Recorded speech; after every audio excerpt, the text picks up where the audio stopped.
ఆధునిక విధానాల్లో robotic surgery అనేది విజయవంతమైన ఆపరేషన్. దీని ద్వారా మోకాళ్ల మార్పిడి చేయించుకోవచ్చని హైదరాబాద్ లోని సోమాజిగూడ యశోద ఆసుపత్రికి చెందిన ప్రముఖ రోబోటిక్ సర్జన్ దాచిపల్లి సునీల్ పేర్కొన్నారు. జగిత్యాల జిల్లా కేంద్రంలో మంగళవారం సోమాజిగూడ యశోద ఆసుపత్రి ఆధ్వర్యంలో రోగులకు మోకాళ్ల మార్పిడి రోబోటిక్ సర్జరీ ప్రయోజనాలపై ప్రముఖ రోబోటిక్ సర్జన్ దాచిపల్లి సునీల్ అవగాహన సదస్సు నిర్వహించారు. అనంతరం విలేకరులతో వారు మాట్లాడారు. మోకాళ్ల మార్పిడి ఆపరేషన్ తర్వాత చాలా మందికి నొప్పి నుంచి ఉపశమనం లభించి సాధారణ జీవితానికి తిరిగి వచ్చి తమ పనులు తామే చేసుకోవచ్చునని ఆయన పేర్కొన్నారు. నమస్కారం, గుడ్ మార్నింగ్. అండ్ మీరు అందరూ ఇక్కడికి వచ్చినందుకు చాలా ధన్యవాదాలు. మీడియా మిత్రులందరికీ ఇవాళ అంటే మనము కలవడానికి మెయిన్ కారణం ఏంటంటే, అందరికీ ముఖ్యమైనది ఏంటంటే నడవటం. ఇప్పుడు మనము ఆఖరి రోజు వరకు కూడా మనంతటా మనము బాత్రూమ్కి వెళ్ళి రావటం అనేది ఇప్పుడు చాలా ఈజీగా అనుకుంటాం. అంటే ఇంగ్లీష్లో ఏమంటే we take it for granted. ఇప్పుడు దేవుడు మనకి అవయవాలు ఇచ్చాడు, మనం ఏంటో నడుస్తుంటాం, అడిదిగుతాం. మనకు కొన్నిసార్లు దాని విలువ తెలియదు. ఇప్పుడు యాక్సిడెంట్ అయ్యి కాలు పోయినోడికి తెలుస్తుంది ఆ విలువ ఏంటంటే, కాలు విలువ కానీ దేనికైనా. ఇప్పుడు బొటనవేలు ఉంటుంది, అన్నిటికైనా ముఖ్యం. అది లేనిది అసలు మనకి చెయ్యే పని చేయదు.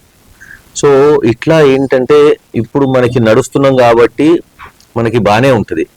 ఎప్పుడైతే ఒక వయసు వచ్చి మనంతటా మనం బాత్రూమ్ వెళ్ళలేకపోతాము, ఆ రోజు రియలైజ్ అవుతాం మనము అదేంటిది బాత్రూమ్కి వెళ్ళటానికి ఎంత కష్టం అవుతుంటుంది. ఇంట్లో ఎవరినైనా అడుక్కోవాలి, ఎత్తుకొని తీసుకుపోవడం అని. లేదు అంటే నడవలేని పరిస్థితిలో ఈ చిన్నపిల్లలు కట్టినట్టు డయాపర్లు కడుతుంటారు. సో ఇవన్నీ ఎందుకు వస్తున్నాయంటే, ఇప్పుడు కామన్గా మనం చూసేది మోకాళ్ళ అరుగుదల, తుంటి అరుగుదల ఒకటి, మోకాళ్ళ అరుగుదల ఇప్పుడు ఎక్కువ చూస్తున్నాం. మీరు గమనిస్తే మన పేరెంట్స్ జనరేషన్లో దీని గురించి పెద్దగా మాట్లాడలేదు. ఎందుకు అంటే ఫస్ట్ అప్పట్లో అంతగా ట్రీట్మెంట్ లేదు. ఇప్పుడు పాశ్చాత్య దేశాల్లో ఉన్నది ట్రీట్మెంట్ 1960లో స్టార్ట్ చేశారు. కానీ ఇక్కడ అంత అవగాహన లేదు, ఇక్కడ మనకి అప్పుడు అవైలబిలిటీ లేదు. ఇప్పుడు మనకి 2000 సంవత్సరం నుంచి కొంచెం ఎక్కువగా అవైలబిలిటీలోకి రావటము. ఇండియాలో ఆల్మోస్ట్ 1980s నుంచి చేస్తున్నారు, 2000s నుంచి కొంచెం రెగ్యులర్గా ఈ మార్పిడి అనేది చేస్తున్నాము. ఇప్పుడు అందరికీ ఫస్ట్ క్వశ్చన్ ఏంటంటే, నాకెందుకులే, నాకు పెద్దగా వయసు లేదు, ఎక్కువ రోజులు బతికుండను, ఇప్పుడు నాకెందుకు అనవసరంగా ఖర్చు పెట్టడము అనేది అనుకుంటారు. ఇప్పుడు మనం చూడాల్సింది ఏంటంటే, ఇప్పుడు ఉదాహరణకి మా చుట్టాల్లో ఒకళ్ళు పెద్ద ఆవిడ 98 సంవత్సరాలకి కాలం చేసింది. అట్లానే ఇంకా కొంతమంది తెలిసిన వాళ్ళు ఉన్నారు 90+. అందరికన్నా ముఖ్యంగా ఏంటంటే, ఒక మత్తిచ్చే డాక్టరు, ఆయన ఒక పెద్ద హాస్పిటల్ హైదరాబాద్లో మా చుట్టాలే అవుతారు, లక్షల మందికి మత్తు ఇచ్చారు. మరి ఆయన 79 సంవత్సరాల వయసులో నడవలేని పరిస్థితిలో నా దగ్గరకు వచ్చి, సునీల్ నేను ఇంకా మంచం మీదే ఉండిపోయాను, నన్ను నా కోడలు ఎత్తుకొని బాత్రూమ్ తీసుకెళ్తుంది, నాకు చాలా దరిద్రంగా ఉంది అన్నాడు. కానీ అన్ఫార్చునేట్లీ ఏంటంటే, ఆయనకి ఆ వయసులో గుండె చాలా బలహీనంగా ఉంది. ఏదో చేయమని అడిగాడు, కానీ మేము చెయ్యలేము. మనకి ఆరోగ్య సమస్యలు ఉన్న గుండె కానీ లంగ్స్ కానీ ఇంకా వేరే జనరల్ ఫిజికల్ ఫిట్నెస్ లేకపోతే ఈ మార్పిడి అనేది చేయలేము. మరి ఆ చేయలేమన్నప్పుడు దాంతోపాటు మన జీవితం అక్కడ ఆగిపోదు. మనకి ముఖ్యంగా ఏంటంటే, ఈ టైంలో ఈ మోకాళ్ళ మార్పిడి కానీ తుంటి మార్పిడి కానీ చేసుకోగలిగితే, అది ఉదాహరణకి బెస్ట్ది చేసుకుంటే ఆల్మోస్ట్ 30 సంవత్సరాల దగ్గర కూడా వస్తున్నాయి ఇవాళ రేపు. సో 60, 65, 70లో చేసుకుంటే ఆల్మోస్ట్ మన జీవితం గడిచిపోతుంది దాంతో. ఇది అవగాహన లేదు చాలా మందికి. ఇప్పుడు అందుకని మీ ద్వారా ఒక అవగాహన కార్యక్రమం లాగా చేస్తున్నాం ఇవాళ. ఇప్పుడు యశోద హాస్పిటల్ సోమాజిగూడలో మేము రెగ్యులర్గా ఈ జాయింట్ మార్పిడి అనేది చేస్తుంటాము. రోజుకి ఆల్మోస్ట్ 7-8 సర్జరీలు అవుతుంటాయి.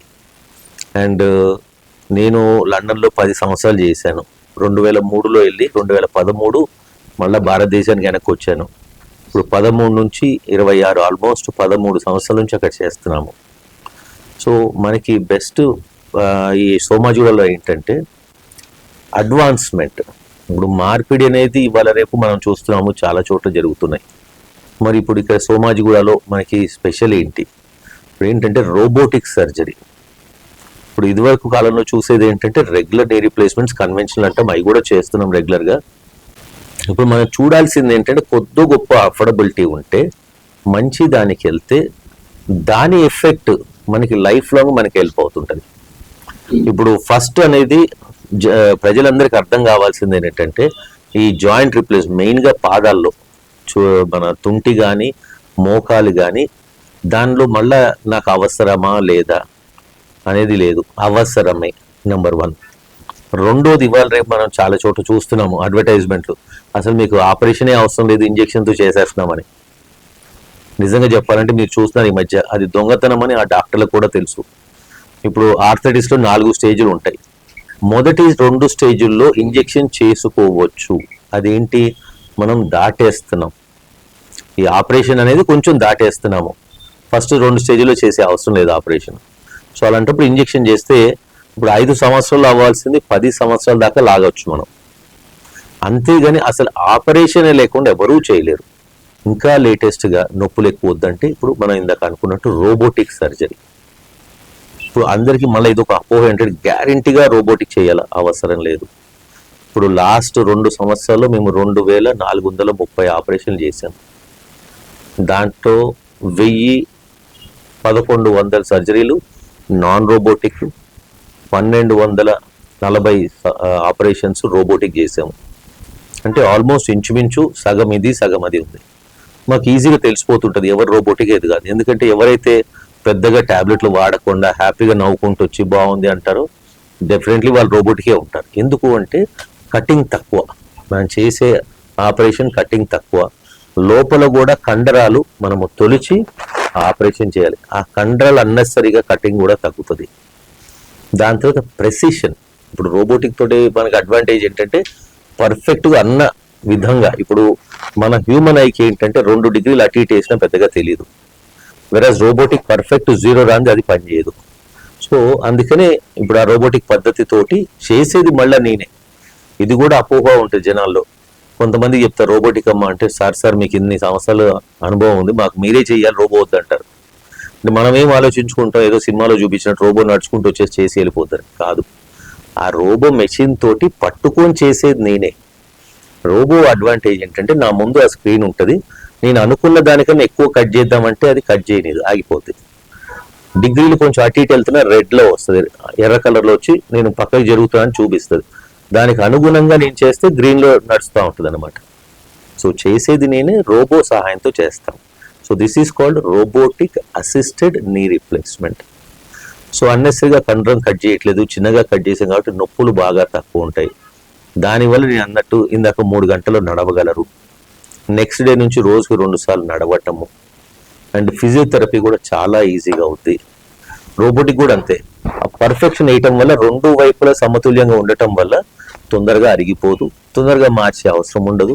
ఆల్మోస్ట్ మనకి 30 సంవత్సరాలు వచ్చింది అనుకోండి, మన జీవితకాలం గడిచిపోద్ది. ఇన్ని అడ్వాంటేజెస్కి మనం ఖర్చు పెట్టేది ఎంత? పీనట్స్ అంటాం ఇంగ్లీష్లో, అంటే చాలా తక్కువ ఖరీదు ఖర్చు పెడుతున్నాం. ఎన్నెన్నో ఖర్చులు పెడతాం, దాని బదులు మన ఒంటి మీద మనం సంపాదించుకుని ఖర్చు పెట్టుకోతే ఇంకెందుకు జీవితం. సో ఇది నా లాజిక్.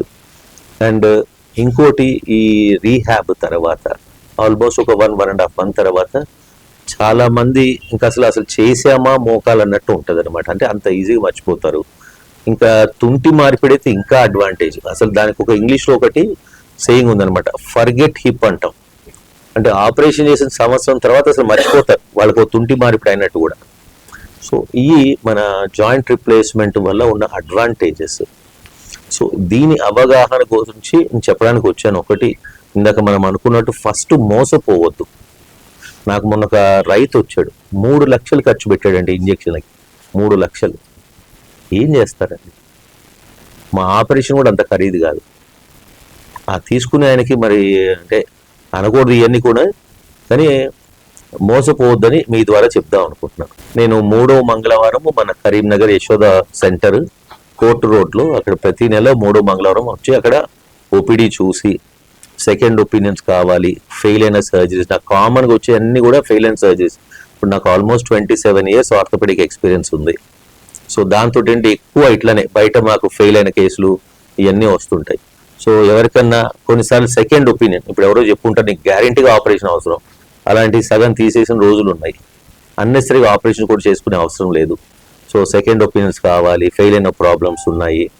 దాని తర్వాత ఫస్ట్ టైం కన్సల్టేషన్, ఏదన్నా కానీ ప్రతి నెల 3వ మంగళవారం కరీంనగర్ రావచ్చు. సో అందుబాటులో ఉంటాను and we can sort out your doubts.